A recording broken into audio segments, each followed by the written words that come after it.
Hi, my name is Kelly Piedrahita, and I'm a physician assistant student at South University, West Palm Beach. So as part of our capstone project for a master's degree program, we were asked to choose an objective from the Healthy People 2030 initiatives and implement a community outreach project in an effort to make a global change locally. As a member of the LGBTQ plus community with a very seriously nerdy passion for all things innovative science, I jumped at the opportunity to address the objective of decreasing new HIV diagnoses, because I think that PrEP is an amazing scientific advancement and it is still extremely underutilized. The fact is, there are 1.2 million Americans who could benefit from PrEP, and only about 30% of them are being prescribed it. So I want to help change that. During this presentation, I'm going to take you through everything that you need to know about prescribing HIV PrEP to your patients. I'll discuss the state of HIV and PrEP uptake not only nationally, but in South Florida, including Palm Beach County, Miami-Dade, and Broward. I'll discuss the populations that we should be prescribing to, how to educate your patients, how to actually prescribe PrEP and follow up with your patients, and I'll touch on the financial considerations of PrEP and how patients can pay for it.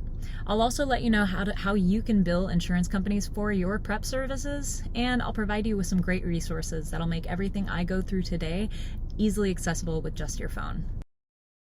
So before we begin, I did want to make a couple of points. First, we are in the fall of 2022 and still bearing the impact of COVID-19.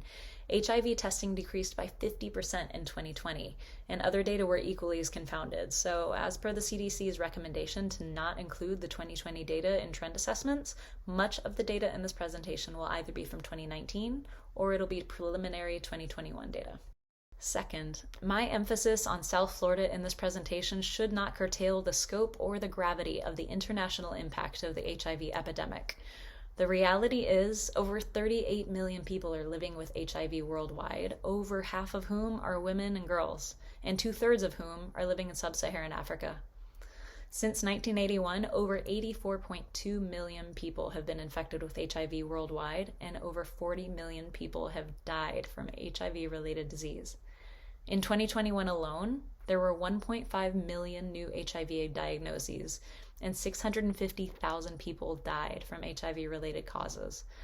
The reality is HIV is far from over, but science hasn't given up, and I'm excited to play a small part toward ending the epidemic, because we can.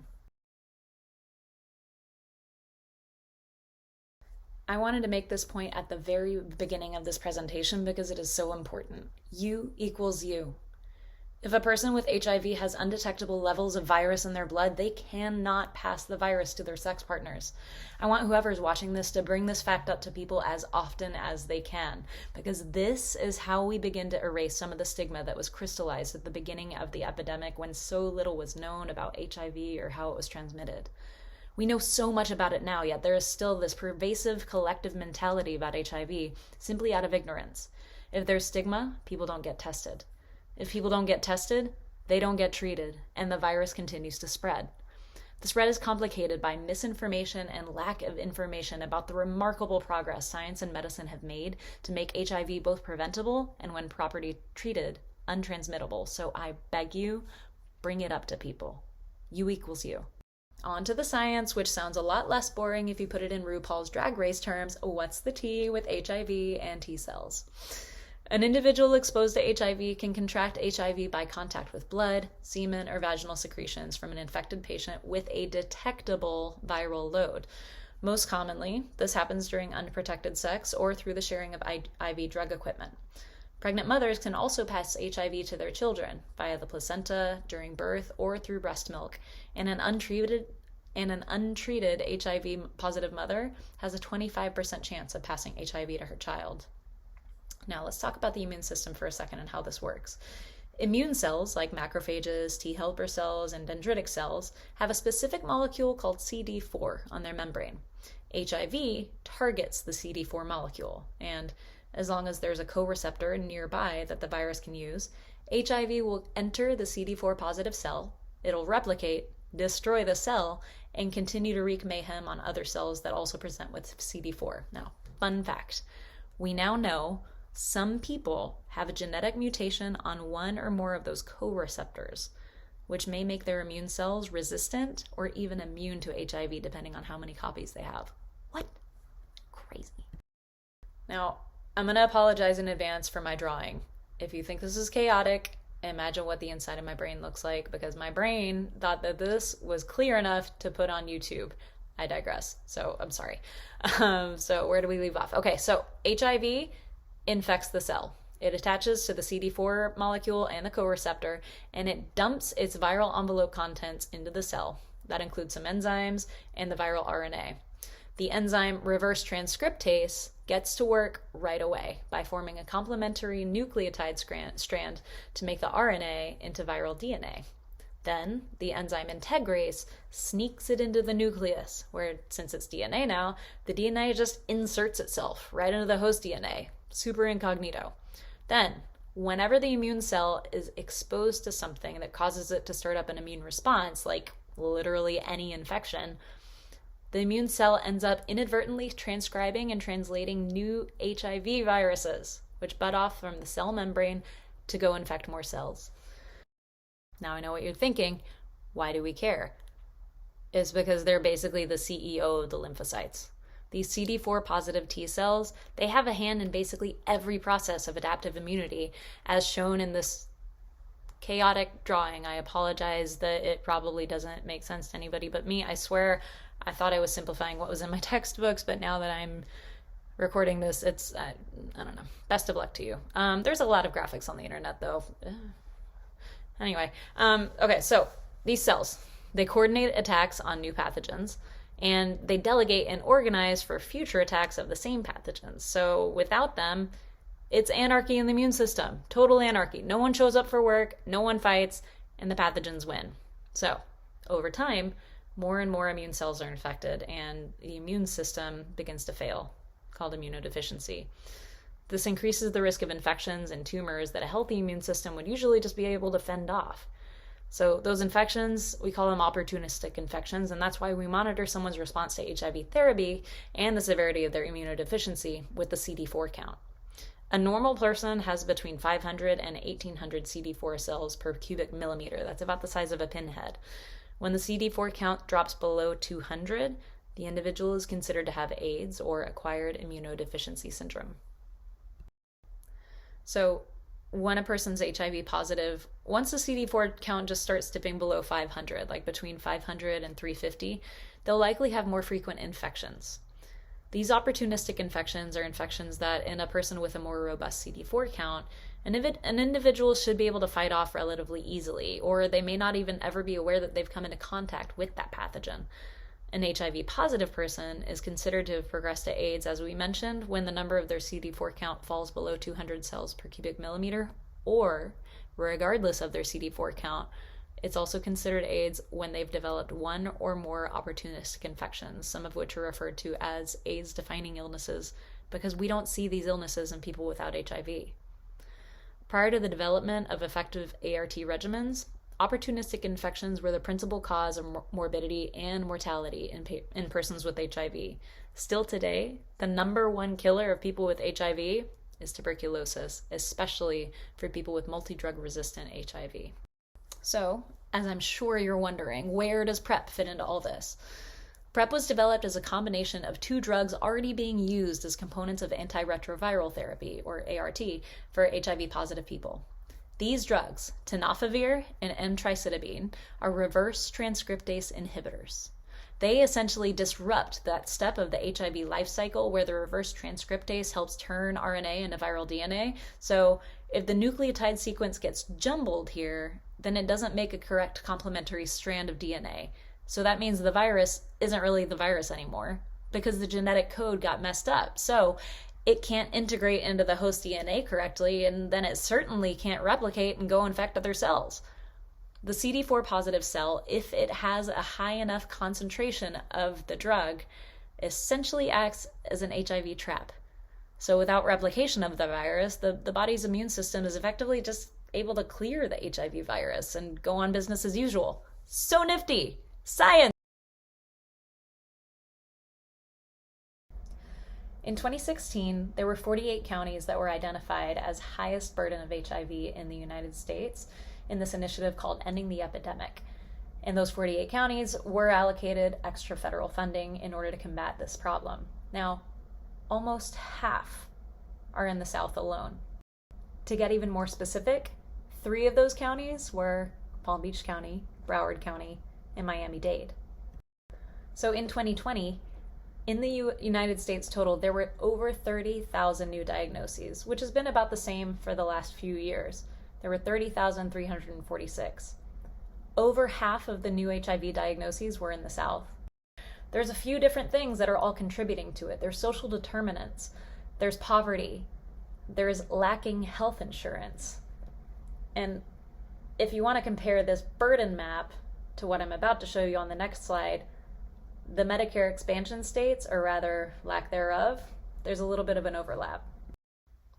So, signed into law in 2010, the Affordable Care Act allowed states to expand Medicaid to all adults younger than 65 who have incomes within 138% of the federal poverty limit. Numerous studies have already documented how Medicaid expansion bolsters access to health care, it increases affordability, and it improves health for low-income populations, as well as reducing racial and ethnic disparities. It strengthens rural healthcare providers, and it helps state economies. And it would increase PrEP. In fact, in 2021, states that did expand their Medicaid programs had PrEP use rates that were 1.5 times higher than the states that did not expand Medicaid.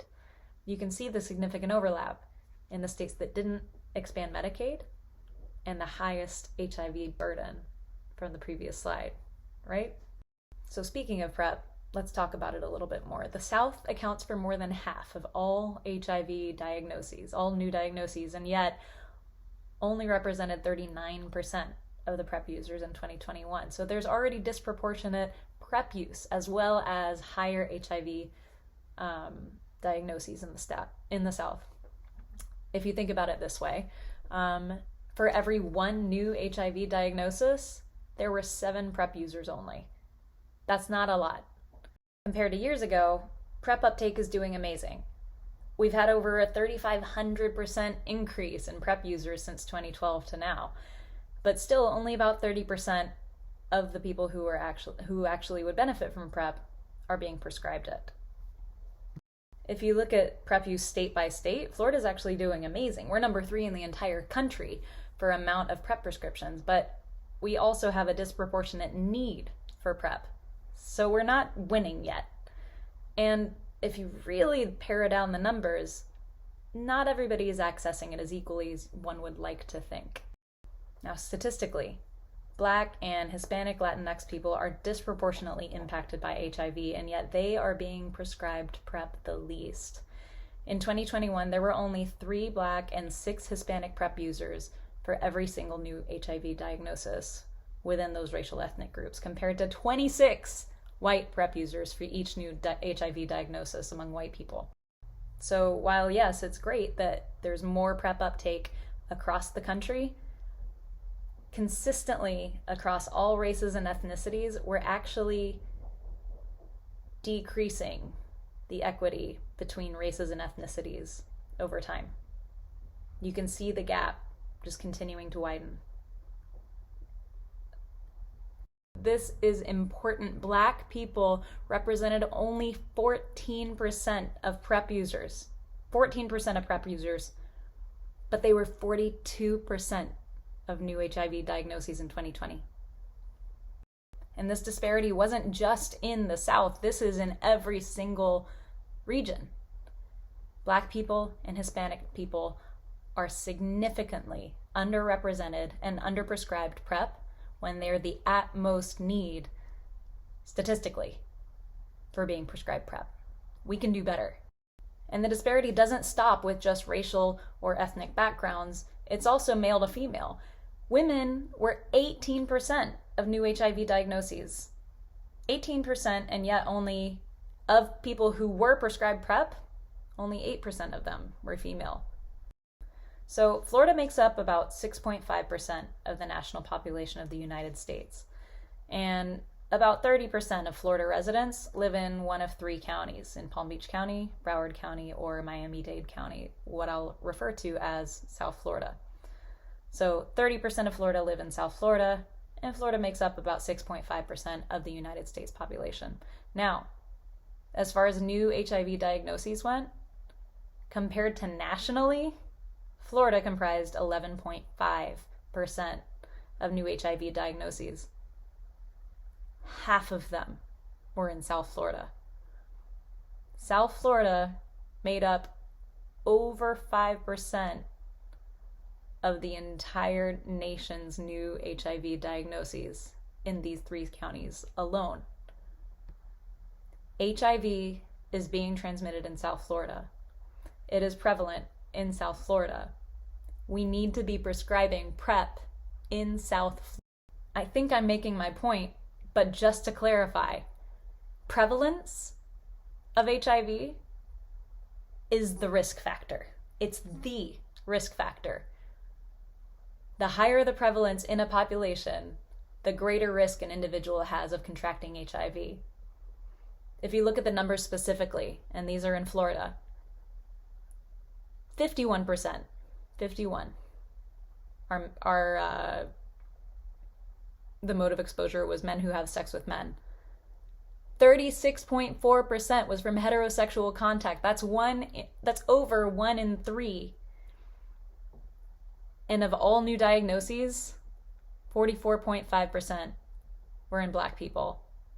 So these are 3 great graphics provided by the Florida Department of Health with very specific numbers on the state of HIV per county in Palm Beach County, in Broward County, and Miami-Dade. And there's one of these graphics available for all counties in Florida. But I wanted to bring the attention to one thing in particular.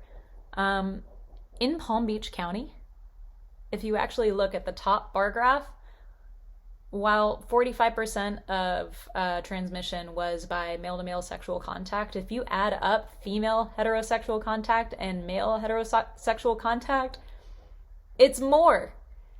Heterosexual contact spread more HIV than homosexual contact in Palm Beach County in 2019.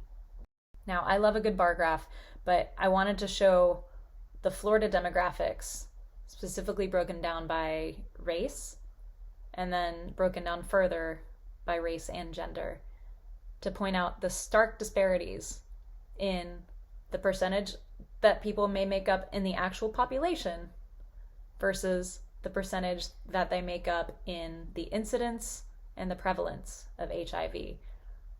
Some of these are stark. I'm trying to make a point, and I think you're getting it. There's no way you can't. It's literally in primary colors. Black people, Latin, Hispanic people, women, the percentage of the population they actually take up versus the percentage of incidence and prevalence of HIV is completely disproportionate. And we need to be keeping people in mind and prescribing PrEP to the people that need it the most.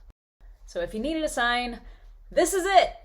PrEP, or pre-exposure prophylaxis, is a medicine that can prevent HIV, either in the form of a daily pill or an injection every 2 months. PrEP is for people who are HIV negative and at risk of getting HIV. Now that I think I've made my point that there's a lot of people who need PrEP and a lot of people who aren't taking it and a lot of disproportionately affected groups by that, let's look at who's actually taking PrEP in Florida already. In 2021, there were over 41,000 prescriptions written for PrEP. Now, women accounted for about 30% of new diagnoses of HIV in Florida, yet they're only about 16% of the PrEP prescriptions. And again, you see repeated the disparity between race and PrEP prescription here. Now, fortunately, in Florida, we have some very intelligent and awesome statisticians at the Department of Health, and they have comprised a list of the priority populations for primary HIV prevention in Florida. This means that they took into account sexual practices, race, ethnicity, demographics, overall, including age and location. And they identified the people at the greatest risk of acquiring HIV and the people we should be targeting the most with PrEP and safe sex initiatives. At the top of the list, in Florida, Hispanic or Latino men who have sex with men. Just under that, number 2 demographic of people we should be targeting with PrEP, Black heterosexuals, that's men and women. And then underneath, it's Black MSM, white MSN, Hispanic Latino heterosexuals, white heterosexuals, and then people who use IV drugs. Now, providers, listen up. Everything that I'm about to say is really, really important. In order for us to be better providers, we need to understand the barriers that our patients face in accessing and staying in care. Why aren't more people using PrEP? All of these reasons go hand in hand, but number one is access to care and retention.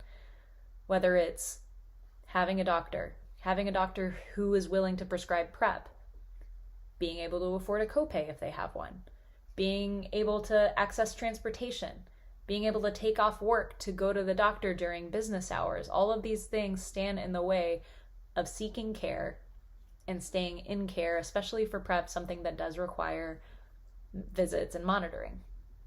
Number two, education. We have to help our patients overcome the misinformation that gets so spread in the communities, on social media. How are they going to know if we don't tell them about PrEP? How are they going to know? And then number three is stigma. And I'm going to talk a little bit more about that on the next slide, but it's very much still there. And it's very much standing in the way of people seeking care and staying in care, especially the people who sometimes need it the most. Now, in 2021, the CDC posted new guidelines for PrEP clinical practice. And since the last guidelines in 2017, there were some updates. The prescribing practices, the lab, and the testing guidelines all remain the same, albeit simplified. But the biggest change to the guidelines was a much, much greater emphasis on the importance of information about PrEP being integrated into routine primary care plans for all sexually active adult and adolescent patients. Information about PrEP should be dispersed to everybody. Offering PrEP as a core primary care service, along with smoking cessation and diabetes prevention, it'll reduce missed opportunities for PrEP provision that we know are occurring and resulting in unnecessary HIV infections. Now, this isn't to say that all individuals should be encouraged to take PrEP no matter their risk profile, but by introducing a conversation about the utility of PrEP as an aspect of primary care visits to everybody, it'll allow consideration of immediate or future PrEP use and or PrEP requests for everybody. Moreover, educating your patients increases knowledge of PrEP in the community. So whether or not your own patients may take PrEP, maybe they have a family member or a friend who may be a good candidate and they can let them know. And furthermore, educating your patients can serve to correct the misinformation within the communities. PrEP education increases PrEP access and uptake much further than just the immediate patient case. Okay, so I want to circle back around to the discussion on stigma because it's not new. It's been around since the beginning of the HIV epidemic in the 80s, but somehow that stigma managed to crystallize its way into the psyche of the American people, and now it's preventing people from getting tested for HIV, let alone asking for prevention or getting treated early. So in 2021, GLAAD surveyed over 2,500 Americans, and some of the answers regarding their attitudes toward HIV were surprising. To summarize, this study really just illuminated the fact that, unfortunately, ignorance is indeed increasing. Over half of those surveyed said that they would have concerns about being treated by a medical professional with HIV. 44% said the same about having their hair cut or styled by somebody with HIV, and 35% fearing contact with teachers living with the virus. While 2/3 of people understood that medications do exist to protect against contracting HIV, that's positive, but only 42% knew that if on proper medication, people with HIV cannot transmit HIV to others. We've got a ways to go. And that's our job as providers, is education. If we can educate our patients, that's our role in stopping the stigma. All right, so on to the nuts and bolts of all of this. Number 1 and number 2 should be performed at every office visit for every patient. Number one, you need to be assessing your patient's risk for HIV, and that's done by getting a really good history and physical. Number two, you need to be educating people about PrEP. If they are sexually active at all, you should mention PrEP. That's it.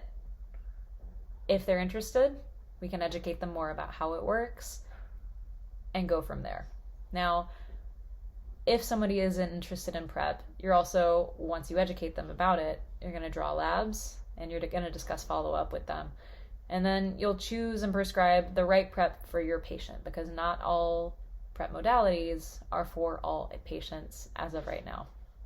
And then number 5, we have benefits navigation. Now, that means some of your patients may need help in figuring out how to pay for PrEP. There's options, and I'm going to help you out.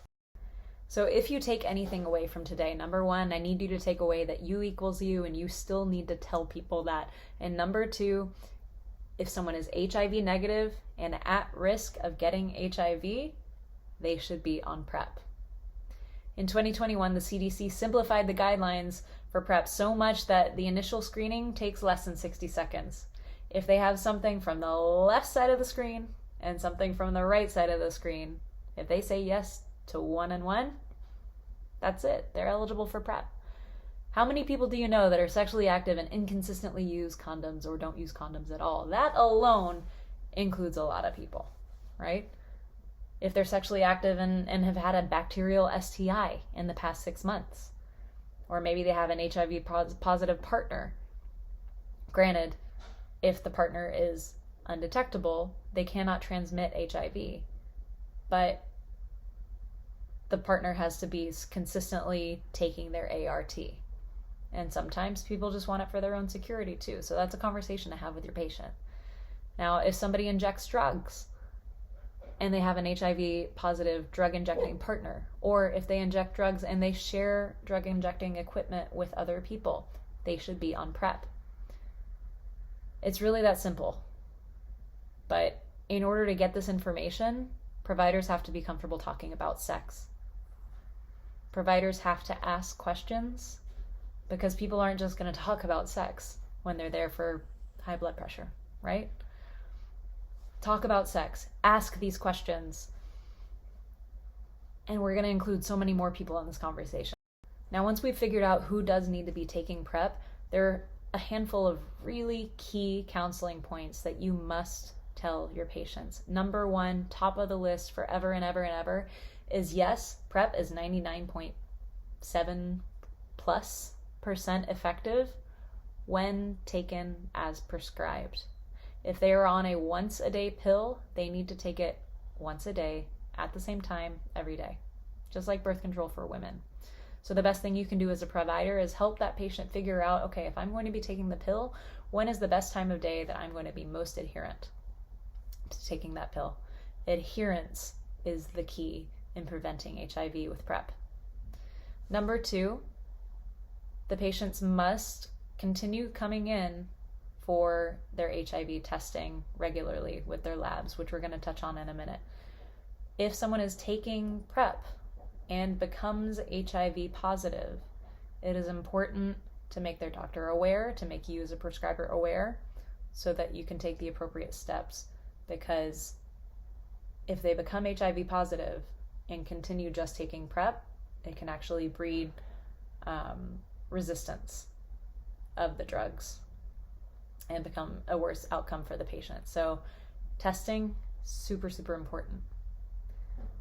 PrEP is not only safe, but actually encouraged in women who are pregnant or breastfeeding if they are at risk for getting HIV.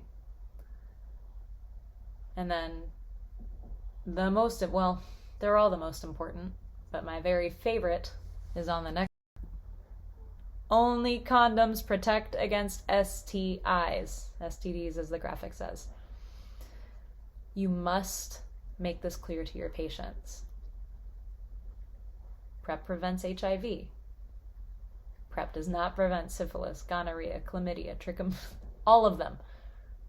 You must counsel your patients that they still need to use condoms to prevent STIs and pregnancy. Also important for that. But on that note, PrEP is safe to take with oral contraceptive pills. Currently, there are 3 drugs that are approved by the FDA for HIV prophylaxis. There are 2 oral pills, so we have Truvada as the brand name, or M-tricidabine tenofovir, in shorthand TDF. That was the first one. In 2012 it was approved, so since it's been on the market so long, we now have a bunch of generics available, which is awesome for cost effectiveness for your patients. We then have Dyscovi. That was the brand name. It's actually M-tricidabine tenofovir alafenamide, so a different formulation of basically the same drug. That was approved in 2019, so there are no generics available for it yet, and we will be shorthanding it with the shorthand FTAF. Now, in 2021, most recently, Apretude was approved, or Cabategravir extended release injectable suspension. We're going to call it Cab or Apretude. You get this injection once every 2 months. 1 visit, 1 shot, 2 months of coverage. And it actually had better efficacy than the 99.7% efficacy of the oral pills. So 60% better efficacy than 99.7%. That's amazing. That's as close to 100 as anything ever gets in science. I'm not going to get too detailed into the very nitty-gritty details of all of these drugs, because that's what package inserts are for, and the internet and all of the resources that I'm going to give you at the end of this PowerPoint. However, I do want to make a couple of big points. So Truvada was the first one approved, so now there are generics. It's the bigger pill. We call it TDF because it stands for M-tricidabine tenofovir disoproxyl fumarate, and that's a mouthful. And Truvada, because it's been around the longest, has been studied the most. So pretty much everybody can take it. The only contraindication is people who are renally impaired to where their estimated creatinine clearance is less than 60. Truvada would not be appropriate in those people, but it is appropriate in pregnant women who are at risk of getting HIV, people who inject drugs, heterosexuals, cis women, trans women and men, and of course men who have sex with men. The other great thing about Truvada, because it's been studied a lot, it has been shown to be an effective drug if people are interested in using the 2-1-1 on-demand dosing in certain men who have sex with men and transgender women. We'll cover that a little bit deeper in 2 slides, but this is the only drug that you can use that type of dosing with. On to Dyscovi, the more recent oral PrEP. It was approved in 2019, and the abbreviation is FTAF because it's M-tricidabine tenofovir alafenamide, so FTAF. There are no generics available yet. And for some reason, Gilead only studied it in people who were assigned male at birth. So if you have any patients who are assigned female at birth, this is not the appropriate drug for them. On the bright side, it's great for people who may be a little bit more renally impaired to where they cannot take Truvada. So anybody, as long as their estimated creatinine clearance is above 30, they can take Dyscovi. It also is not approved for the on-demand 2-1-1 dosing, and the side effect profile, because it tends to raise lipids, you also need to monitor people's lipid panels on Dyscovi. Now, if your patients are interested in getting on PrEP, you're going to want to set them up with their future appointments and labs that they need to draw. Before you start PrEP on anybody, they must be confirmed HIV negative. Ideally, you're going to confirm that they're HIV negative with an antigen antibody with a reflex to an RNA before you ever initiate PrEP. However, if you are interested in starting same-day prescription, you can use a point-of-care finger stick in the office if that's available. Just make sure you follow up with the antigen antibody with the reflex to RNA to confirm in the lab that they are indeed HIV negative. So that's super, super important. And the reason this is important is because if people start on PrEP and they are HIV positive, they can actually become drug resistant because it's not the full ART regimen that they should be taking being an HIV positive person. So we want to make sure they're HIV negative. Now, I'm not going to go through the entire schedule with you, but importantly, basically what you need to know. Every 3 months, they're going to get an HIV antigen antibody with a reflex to RNA and an STI screen. Of course, if they have any STIs, you treat them. At baseline, before they begin, you need to make sure, in addition to the HIV and STI, you need to make sure that they are screened for hepatitis C, ideally also hepatitis B, and you want to get a serum creatinine as a baseline. If they are taking FTAF, you also are going to want to get a baseline lipid panel. And then at the 12 months, you'll want to recheck lipids if they're on FTAF. And for everybody else, you'll again get that serum creatinine just to monitor. And if they didn't already get screened for a hepatitis B, you'll check it then, and also rescreen at the 12-month mark for hepatitis C.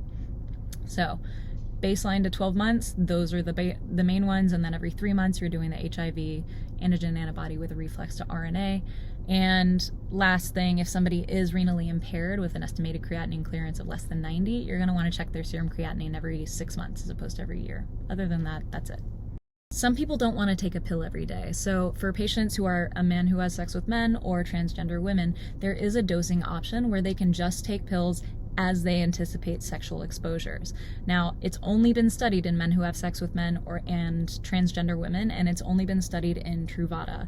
So it's not an FDA-approved dosage, but it has been shown to be highly effective, and so providers should know how to do this. Basically, they take 2 pills between 2 and 24 hours before their sexual encounter. So they just have to have 2 hours heads up, ideally just somewhere in that range. They make a note of the time that they took those 2 pills, and then 24 hours later, they take 1 more pill, and then 24 hours after that, they take another pill. So 2, a day later 1, a day later 1. The approval of Apretude or Cabategravir in 2021 was a game changer for PrEP because it is a once every 2-month injection that has better efficacy than the already 99.7% efficacy of the oral PrEP options that we have. So as a provider, you need to know, number one, it has been the most widely studied. So it is available for everybody. It was studied in a hugely diverse population. The only people it was not studied in are pregnant women. This includes people who have chronic kidney disease or are in renal failure and on dialysis. No matter their creatinine clearance, they can still take Apretude, which is fantastic. So dosing wise, there's an optional lead-in of a 30-day oral Cabategravir, and then there's a lead-in dose of injection 1 month. 1 month later, you have a second injection. So that's your lead-in, and then it goes to every other month. Now, with Apretude especially, you're going to want to make sure that your patients are HIV negative, because it's not like if they turned positive on a test, you could stop this 2-month injection from circulating in their bloodstream. It's not like the oral. So you want to make sure that your patient is HIV negative before you ever give them an injection with the HIV antigen antibody test and an HIV RNA test. You really want to make sure that you're completely negative.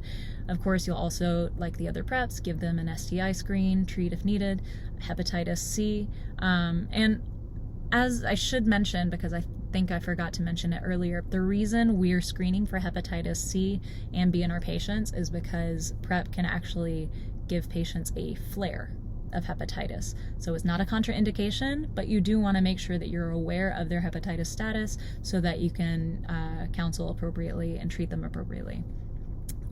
As I discussed, so it's one injection, and then you go to every other month.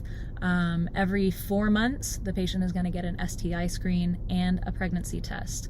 I say pregnancy test because from the beginning and every 4 months, this drug has not been studied in pregnant women. And so you will want to weigh the benefits versus the risks with your patients. There's more information on the Apretude website as far as potential risks.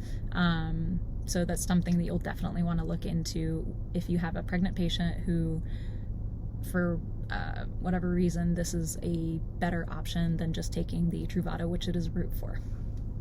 Pop quiz! Lots of patients. Let's go through them and see which drugs are options for them. So I'll show you the answers on the next slide, but just think about these as we go through them. So an 18-year-old man who has sex with men with no comorbidities, which drugs can he take? A 40-year-old transgender woman with no comorbidities.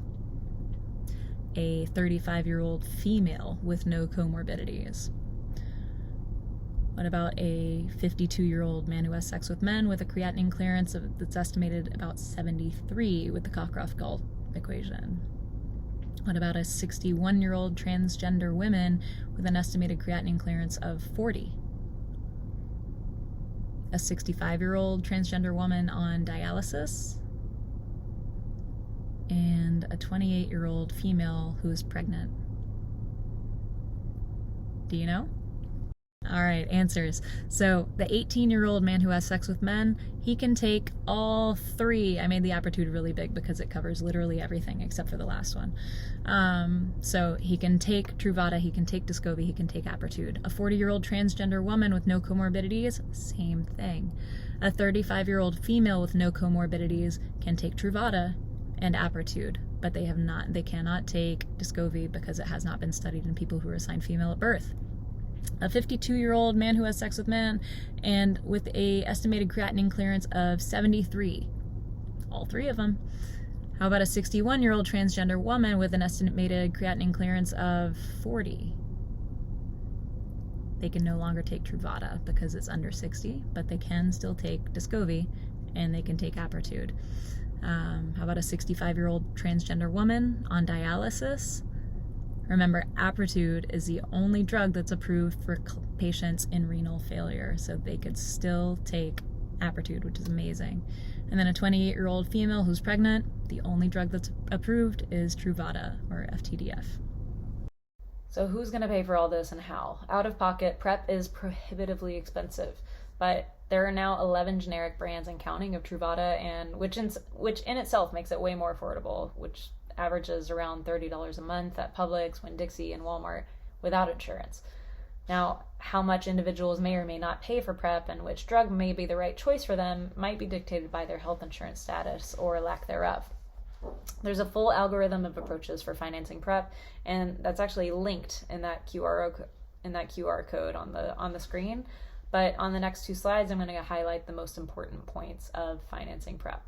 In 2021, the U.S. government issued guidelines that most private health plans, Medicare, Medicaid, and Medicaid expansion plans must cover PrEP because USPSTF gave PrEP a grade A recommendation. That means that patients are required to pay zero copays, coinsurance, or deductibles for medication, PrEP provider visits, labs, HIV and STI screenings, adherence counseling, and pregnancy tests.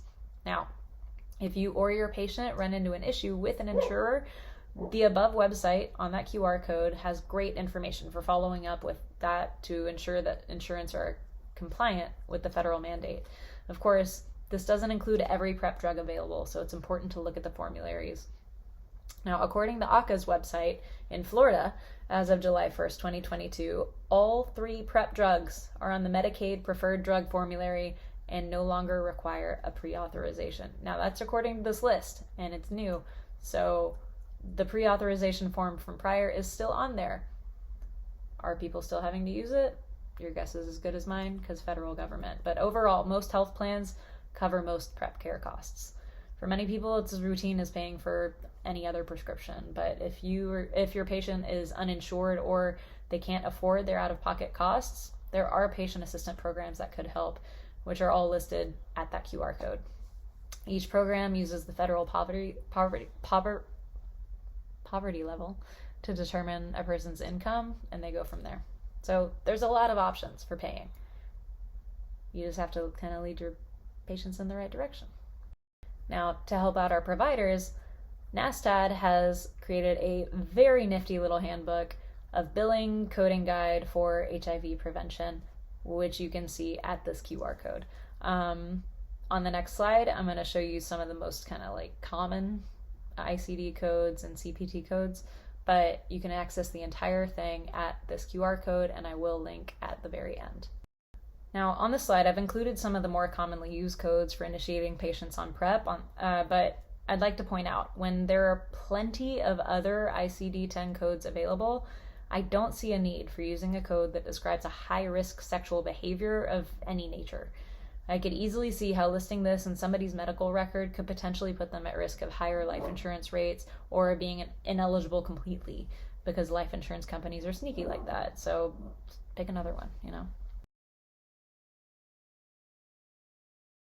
So if you're anything like me and you love a good app with everything you need for prescribing guidelines, screenings, lab evaluations, and follow-up testing, as well as screening tools like the PHQ-9, the Cockcroft-Gault equation, there's a calculator for that to get somebody's estimated creatinine clearance. The AETC came out with this HIV Care Tools app, and it is fantastic. The other great thing is once you download it, you no longer need internet to access it. It has everything that you need in a very easy to use interface, and yeah, definitely go to the App Store, just type in AETC. It's a great resource. If you prefer a phone call consult for anything regarding PrEP prescribing, the Clinician Consultation Center, in partnership with the UC San Francisco, is an amazing resource. You can call them. It's 855-HIV-PrEP, so 855-448-PrEP. Save it in your phone. They will advise you on all aspects of PrEP management, including administering medications, addressing adherence issues or comorbid conditions, any initial and follow-up lab evaluations, including any kind of weird or unexpected or confusing lab results, any follow-up and testing protocols, transitioning from PEP to PrEP, and managing PrEP as a safer conception tool. They operate 9 a.m. to 6 p.m. Eastern Standard Time, Monday through Friday. You can always leave a voicemail, and they typically tend to get back to people within 2 hours. And it's a great resource, so please save the number in your phone, 855-HIV-PrEP. Now, you also have a couple other options for a one-stop hub for clinicians. Both the HIV Nexus from the CDC and also the National HIV Curriculum, which was developed in collaboration with a university and the NIH. Both of these websites are excellent for providing the latest CDC guidance and recommendations, as well as the latest research and information on HIV prevention, screening, treatment. They also have some free CMEs and patient education materials.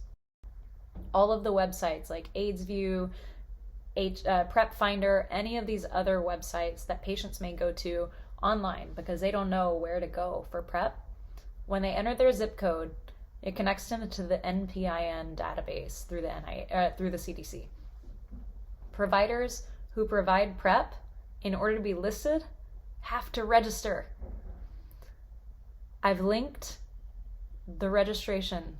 It takes like 5 to 8 minutes. Use the QR code. If you're comfortable providing PrEP, which you should be by now because I give you a lot of really good information and resources, hit the QR code, sign your practice up to be listed, because I know that there is no way that the list of providers on that website is actually reflective of the people willing and capable of providing PrEP. If you've paid attention this entire time and you feel comfortable providing PrEP for your patients, this slide is not going to be as relevant for you, but it's important that you know that patients have options. Online platforms like Mr., NERCS, Folks, and QCare Plus make it really easy for patients to have telehealth appointments with a provider and be prescribed PrEP, and then they can have it discreetly delivered to their door. These platforms also assist with patients navigating the various financial assistance and copay assistance programs, and may be an additional option for your patients if they're more comfortable with virtual visits. They'll still require the same lab monitoring schedule, so patients will still need to have labs drawn on a regular basis, and of course, being telemedicine, they can't provide the long-acting injectable PrEP like you can. Now, as we come to the close, I just wanted to mention that science has not given up on HIV. We're still working on a vaccine. We don't have one, but we're working on it, especially now that we have the mRNA vaccine, the mRNA technology that got famous in COVID. So we've got a couple of vaccines in the works with that. There are also some implants, an intravaginal ring, another injectable that may be for 6 months, and it may be subcutaneous so that patients can give it to themselves. We have a lot of options. So many options that, in fact, this is all of the options that are on the table right now. This is everything that's being studied. And I just say it to say it's important for you to understand that HIV is still a problem. And it's something that we can be part of a solution with. And there's new technology coming out all of the time. It may not have as sexy of a marketing campaign as Apple, but it's something that we can do to help change the world.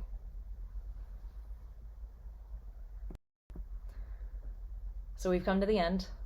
Thank you so much for paying attention this entire time. These are the 4 QR codes that I think are super important. We've got the National HIV Curriculum. That's the one that I found to be the best organized as far as all of the information that's detailed, side effects of any drugs that are potential, as well as like algorithms. PleasePrepMe.org has amazing information about the financial aspects as well as everything else and finding providers. It's also a great website for your to give your patients. You've got the billing and coding guide for HIV prevention from NASTAD. That's going to help you with the ICD and CPT codes. And then, very important, the NPIN database. Register yourself as a PrEP provider. Please be the provider that you wish to see in the world. Thank you so much.